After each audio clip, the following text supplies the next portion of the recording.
Why does it feel like we always need to be doing something?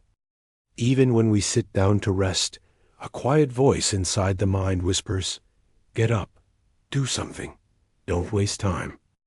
Welcome to today's episode. Let's explore a simple but strangely deep question about the human brain. Why is it so hard for us to do nothing? At first glance, this might sound like a modern problem. Phones, social media, endless notifications. It feels like the modern world trained us to stay constantly busy. But the story may actually start much earlier. Long before cities, long before the internet, the human brain evolved in a very different environment. A world where staying still too long could be dangerous. Food had to be found. Shelter had to be built. Threats had to be noticed. In that environment, the brain developed a simple survival rule. Keep moving, keep checking, keep doing. If you stopped paying attention, you might miss something important. So somewhere deep in the brain, a very old program still runs. A kind of internal alarm that says, stay active. Check again. Don't just sit there. The interesting part is that this system hasn't really been updated for modern life. The threats have changed, but the brain doesn't fully know that.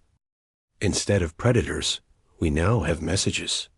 Instead of hunting for food, we scroll through information.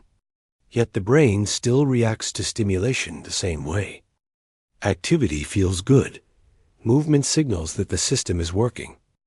And even small actions can trigger that feeling. This creates something strange about modern life.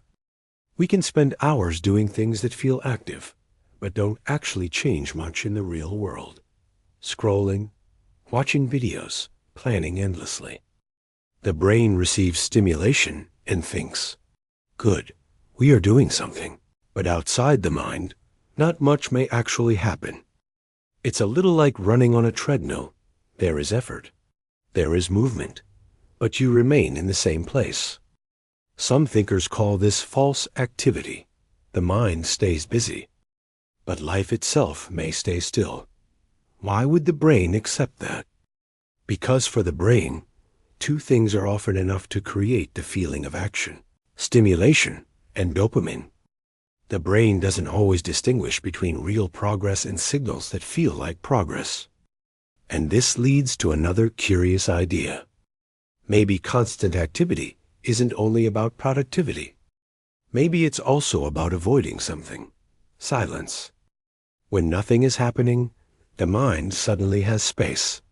And in that space, big questions can appear. What am I doing with my life? Am I moving in the right direction? Those questions can be uncomfortable. So sometimes the mind chooses noise instead. Let's watch something. Let's check something. Let's do anything. But here's where the story takes a surprising turn.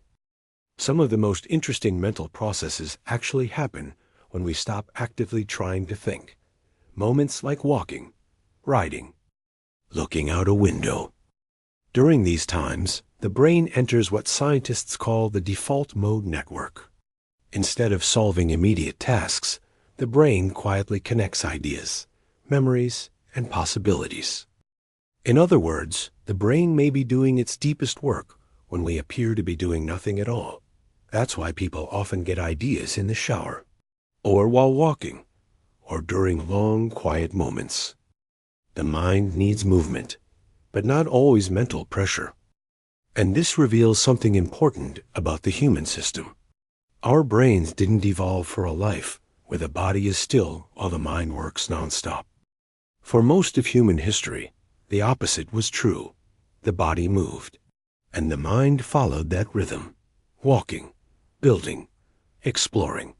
Movement created balance. Today, that rhythm is often reversed. The body sits, and the mind runs. This mismatch can create a strange kind of tension.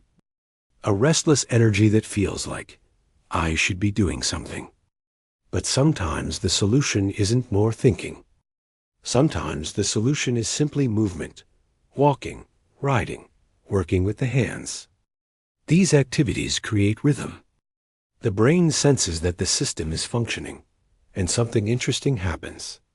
Thoughts begin to slow. Ideas become clearer. The mind and the body synchronize again. So maybe the real question isn't just, why can't we do nothing? Maybe the deeper question is this: did humans ever truly evolve to separate thinking from movement? Or is the mind actually designed to calm down only when the body is in motion? Perhaps the brain doesn't really want endless activity. Maybe it just wants rhythm. And when that rhythm returns, something unexpected happens. The noise fades, and thinking finally begins.